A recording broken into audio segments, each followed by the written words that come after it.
Bienvenue sur l'Actu Courte, on va réagir à l'interview de François Bayrou sur BFM et tant d'autres chaînes, où il décide d'attaquer les Français frontalement. C'est de leur faute, c'est eux qui gaspillent l'argent. Bon, vous allez voir, en fait, faut en rire, quoi, faut en rire. Juste avant, on apprend aussi cette information-là, que François Bayrou a décidé de dépenser 40 000 € d'argent public pour, je cite, redonner sa splendeur à son bureau à la mairie de Pau.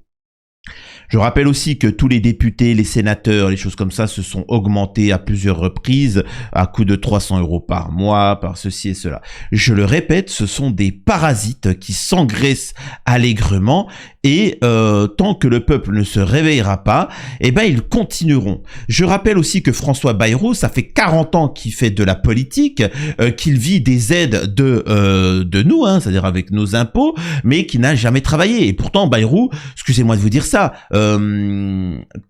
en tant que Premier ministre, il n'a pas fait grand-chose. Imaginez-vous ces 40 dernières années où, en fait, on ne sait pas. Et malheureusement, c'est le cas de tous. De gauche jusqu'à la droite, ces gens-là sont payés, tout ça pour rien. Donc voilà. Donc on va regarder ça ensemble. Juste avant, je vous invite fortement à vous abonner et soutenir la chaîne en partageant. Alors, c'est parti. C'est la vapeur ou à qui allez-vous parler ce soir? Aux députés pour tenter de renverser la vapeur ou aux Français pour leur dire au revoir? Alors sûrement pas au revoir. D'ailleurs, c'est pour ça que vous m'invitez. Si vous avez monté une émission aussi inédite, comme vous avez dit, aussi différente et aussi originale, c'est parce que le sujet est crucial. Alors, sûrement pas au revoir. Alors là, il rigole quand il dit ça parce qu'il se dit, mais tu veux que je fasse quoi de ma vie? Que je travaille dans le kebab du coin? Hein? Il y a plein d'emplois pour voir, mais tu crois que ce mec-là, il va travailler? Il en a strictement rien à faire. C'est des flemmards. C'est des feignasses. Et en plus, excusez-moi de vous dire ça, ils finissent tous chroniqueurs à la télé. Marlène Schiappa, elle travaille avec Hanouna maintenant. L'autre, Olivier Véran, il travaille, je sais plus où, à LCI, journal de la santé, et ainsi de suite. Donc, c'est pour ça qu'il rigole à cette question-là. Il ne sait faire que ça. C'est-à-dire être assis, commenter, mais c'est tout. Mettez le SMIC à tous les maires, à tous les députés, les sénateurs, les ministres, je peux vous assurer que c'est fini. Ils vont tous partir ailleurs. Incroyable. Non, mais en fait, c'est pas à toi de dire au revoir ou pas, c'est nous. C'est nous qui allons te dégager. Le sujet, la question, ce n'est pas le destin du Premier ministre ou de François Bayrou, et c'est même pas le destin du gouvernement. La question, c'est le destin de la France. Parce que vous voyez bien ce qui est en train de se préparer, de s'affirmer tous les jours. C'est que si le gouvernement tombe, comme il le souhaite, comme il l'annonce, eh bien, ça veut dire qu'on changera de politique. On abandonnera, ou on abandonnerait la politique, pour moi, vitale pour le pays. La politique sans laquelle le pays se place en danger extrême. Qu'on abandonnerait cette politique pour en prendre une autre plus laxiste, plus abandonnée, plus à la... Bon, alors je traduis, François Bayrou explique que si vous votez contre lui et que vous le dégagez, ce n'est pas lui qui va dégager, ce n'est pas le gouvernement, c'est pas même pas la France, c'est l'univers tout entier. L'univers risque de s'effondrer dans un trou noir si vous ne soutenez pas Bayrou et Macron. Je sais pas pour vous, vous me dites en commentaire si on prend le risque ou pas. Hein, on y va. Si vous, alors, non, vous y croyez? Si vous, alors, je pense précisément que les jours qui vont venir sont cruciaux. Et deux, si vous imaginez que je peux abandonner les combats que je mène ici, que je menais avant, depuis des années, et que je continuerai à mener après, vous vous trompez. Alors, si tu mènes des combats depuis tant d'années et que tu fais partie du gouvernement depuis tant d'années et du système depuis tant d'années, pourquoi la situation ne va pas bien alors? Olivier Faure, qu'est-ce qu'il veut? Il va être à Matignon. Il l'a dit, il l'a annoncé, il va s'installer ici, avec un gouvernement dont il aurait exclu LFI, et je ne vois pas où il trouverait d'autres soutiens et d'autres voix, puisque il aurait, par hypothèse, il s'apprête à faire tomber le gouvernement. Imaginez pas j'imagine que la majorité actuelle puisse considérer que faire tomber le gouvernement et le remplacer par un autre dont Olivier Faure serait Premier ministre serait naturel, normal et affectueux. Donc c'est pas du tout ça. Ce qui est intéressant, c'est de voir que ce parasite s'inquiète pour sa carrière, son avenir et se remue, quoi. On l'a jamais vu agir comme ça quand excusez-moi de vous dire ça, quand des Français, des citoyens se faisaient éborgner parce qu'ils manifestaient justement pour avec les gilets jaunes. La problématique, par exemple, alors c'est normal parce que Bédaram il y est impliqué, mais quand des centaines d'enfants sont victimes d'abus à Bédaram, il s'est pas agité, il s'est pas foulé, hein. C'est quand même particulier. Mais par contre là, pour sa pauvre petite personne, on le voit un petit peu s'agiter. Donc désolé, hein, c'est mon commentaire, mais il est ce qu'il est. Hein. De médecin. Là, vous venez faire œuvre de médecin, expert, qui dit, moi, j'ai une ordonnance. Et puis, vos voisins, vos cousins sont aussi des médecins experts et ils disent, j'ai une ordonnance. C'est pas la même, mais on peut en discuter. Ce dont on ne peut pas discuter, c'est la gravité du mal et la précision du diagnostic. Et c'est de ce diagnostic, permettez, je vais vous dire un petit mot quand même, parce que autrement on ne sait pas de quoi on parle. Le diagnostic, c'est quoi? C'est un bateau qui a un trou dans la coque, qui a une voie d'eau. Et la cale du bateau se remplit d'eau chaque jour qui passe. Et se remplit d'eau pas aujourd'hui, depuis 50 ans. On n'a pas présenté en France, c'est effrayant de dire ça, on n'a pas présenté en France un budget en équilibre depuis 51 ans. Et donc, budget qui n'est pas en équilibre, ça veut dire déficit tous les ans. Et c'est comme dans un ménage, quand on a un déficit, il faut aller emprunter à la banque pour payer le déficit. Et on en est arrivé à une accumulation, je parle d'eau dans la coque, à une accumulation 3350 milliards d'euros. Je rappelle, milliard, c'est 1000 millions. 3350 milliards d'euros accumulés. Et on en arrive au point où c'est comme à la banque. Quand vous empruntez, vous devez... Et là, je vous rappelle, hein, vous rigolez parce que vous êtes en train de dire, le mec il est en train de nous expliquer le principe de la dette. Le principe d'être endetté. Donc c'est quand même assez fou. Mais c'est notre Premier ministre, ça c'est notre Premier ministre. On a, excusez-moi de vous dire ça, là moi personnellement ça, moi je l'interne. C'est-à-dire que à part si c'est un enfant qui me parle comme ça, je peux comprendre, mais là moi j'interne. Ça là ordonnance, camisole de force, mais c'est fou ce qu'il est en train de dire. Et pas besoin de nous parler d'un bateau où il y a une fuite. Ça, c'est le système. Ça, c'est Macron, c'est Bayrou, c'est les politiques qu'on essaye de dégager qui nous disent ça. Que la France est un bateau et qu'il y a un trou et ça fuit. Non, ça fuit où? Ça fuit où? Non, la France, on cotise, c'est notre argent, je rappelle. L'État ne travaille pas, hein. L'État, il n'y a pas de... Voilà, c'est notre argent. Et cet argent disparaît. Hein, on ne sait pas où il disparaît. On a tous idée, hein, c'est-à-dire que c'est les parasites politiques qui volent, qui tapent dans la caisse. Donc son histoire de bateau, non, le Français n'y adhère pas. Il adhère plutôt à ma vision de la chose, c'est qu'il y a des voleurs et qu'on essaie de les dégager avant de régler tout problème. L'important, c'est de dégager et d'enfermer les voleurs. Qu'est ce chiffre? J'ai entendu un commentateur dans une émission qui disait « Mais on n'a toujours pas compris ce que sont ces 44 milliards. » Alors, on va l'expliquer. Ce qui nous permettra, dans votre plan, de revenir à 3% de déficit en 2029. Je résume. La France s'est engagée, il y a déjà 2 ou 3 ans, au moment des crises que nous avons évoquées. Elle s'est engagée, on avait dit on dépassera pas 3%. Oh, qu'est-ce qu'il est chiant. Oh, qu'est-ce qu'il est ennuyant, excusez-moi. Oh, franchement, abonnez-vous, hein, parce que moi, j'ai dû me taper toutes les vidéos, toutes les interviews au complet. Hein. Oh, faites ça au moins pour moi. Qu'est-ce qu'il est chiant. Excusez-moi, mais... En 2029, au seuil qu'on appelle de 3%, qui est simplement le seuil à partir... Bon allez, on va vers les résumés. Les jours à venir sont cruciaux, dit Bayrou. Donc voilà, c'est pas très intéressant. Et là par contre, c'est ignoble ce qu'il ose dire. Écoutez là, c'est vraiment dégueulasse. Écoutez ça. Il montait à la tribune pour dire mais c'est pas assez, ça ne suffit pas. Et deuxièmement, votre formule laisse entendre que c'est les gouvernements qui dépensent l'argent. C'est pas vrai? C'est l'État là. C'est l'État. Non. Ici c'est l'État. Oui. Non. Ce sont les Français à qui on a mis à disposition pour les retraites une immense somme. Et là, vraiment, je le répète, pour beaucoup, ils ne prennent pas la mesure. Là, Bayrou, lui, c'est un idiot. Il faut savoir que c'est l'idiot du village. Hein. Les hommes politiques, c'est des petits malins, c'est des petits filous, etc. Mais ils sont tous pareils. Là, ce qu'il dit, c'est très important que vous compreniez.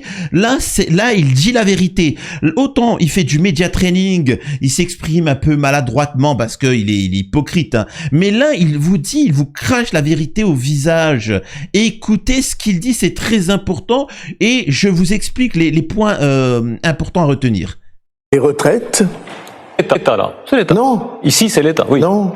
Ce sont les Français à qui on a mis à disposition pour les retraites une immense somme. Et vous savez que j'ai déployé des trésors de je sais pas quoi, d'ingéniosité pour que ce chiffre apparaisse. Les retraites, ça coûte à l'État entre 40 et 50 milliards par an. Deuxièmement, pour la Sécu. Troisièmement, pour aider les entreprises. Non pas pour les entreprises elles-mêmes, mais parce que une grande partie de ces sommes sont faites pour que des Français qui ne pourraient pas trouver un emploi, on appelle ça l'abaissement de charges, français. Donc là, pour ceux qui n'ont pas compris, Bayrou explique une chose très intéressante. Il dit non, le problème c'est les Français qui dépensent l'argent de l'État. Je fais partie de l'État, nous sommes l'État, on est à peu près une centaine, nous sommes des géants généreux, nous avons notre argent, c'est l'argent de l'État, c'est à eux, hein. Alors que et là, la journaliste pourrait lui poser une question si elle était pertinente. D'où vient l'argent de l'État? D'où vient l'argent de l'État? D'où il vient? Mais dans sa bonté généreuse divine, Bayrou et le gouvernement décident de donner un peu d'argent.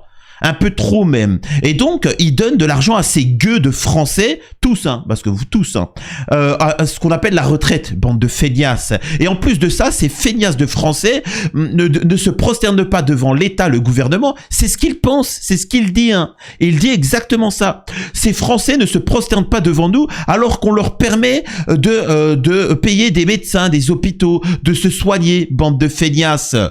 Vous devriez nous remercier. Alors vous allez me dire, encore une fois, c'est débile, parce que c'est nous qui cotisons tout ça. Le chômage, la retraite, tous les mois, on paye, on cotise, donc c'est normal. L'État, il n'y a pas d'argent. L'État, c'est des gestionnaires, c'est des secrétaires.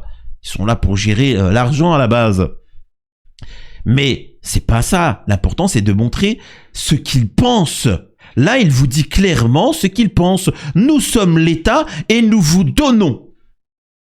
Et vous êtes des privilégiés, vous êtes des petits enfants gâtés, vous devez arrêter de vous plaindre. Oui, je me suis fait j'ai rénové mon bureau dans ma mairie à plus de 44 000 €, et alors espèce de gueux, tu vois. C'est phénoménal, réécoutez ce passage s'il vous plaît, il est vital de le réécouter. Le gouvernement qui dépense l'argent, c'est pas vrai? C'est l'État là, c'est l'État. Non. Ici c'est l'État, oui. Non, ce sont les Français à qui on a mis à disposition pour les retraites une immense somme. Et vous savez que j'ai déployé des trésors de je sais pas quoi. Les Français gaspillent l'argent, là on leur paye des retraites, c'est gueux, hein. Alors que moi j'utilise tous mes trésors pour essayer de régler ce problème-là.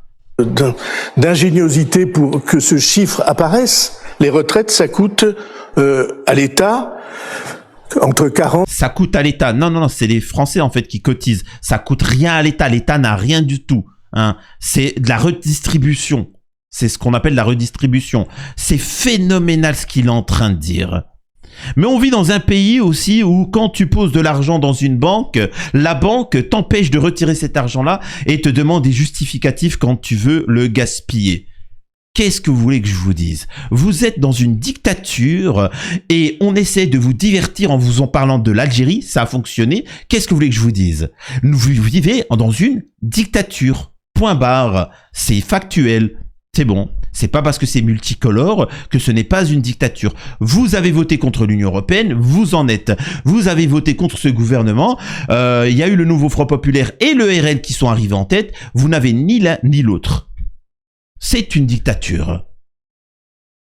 Autre point, comme j'avais pu le dire, François Bayrou estime que les 2 jours fériés supprimés pourraient être ramenés à un seul. Il se dit ouvert à la discussion. Alors il faut savoir que ça a toujours fonctionné comme ça en politique.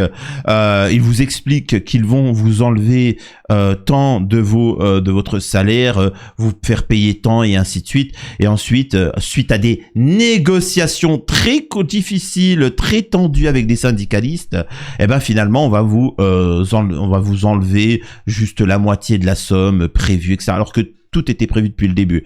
Les 2 jours fériés, à la fin, ce qui est prévu. Le problème, c'est que ça marche pas. Il faut que Bayrou comprenne que les gens en ont marre. C'est bon, ils vont manifester le 10. Ils veulent dégager ce gouvernement. Lui, il avait prévu ces 2 jours fériés et suite à des affrontements, il allait céder et de supprimer seulement un jour férié.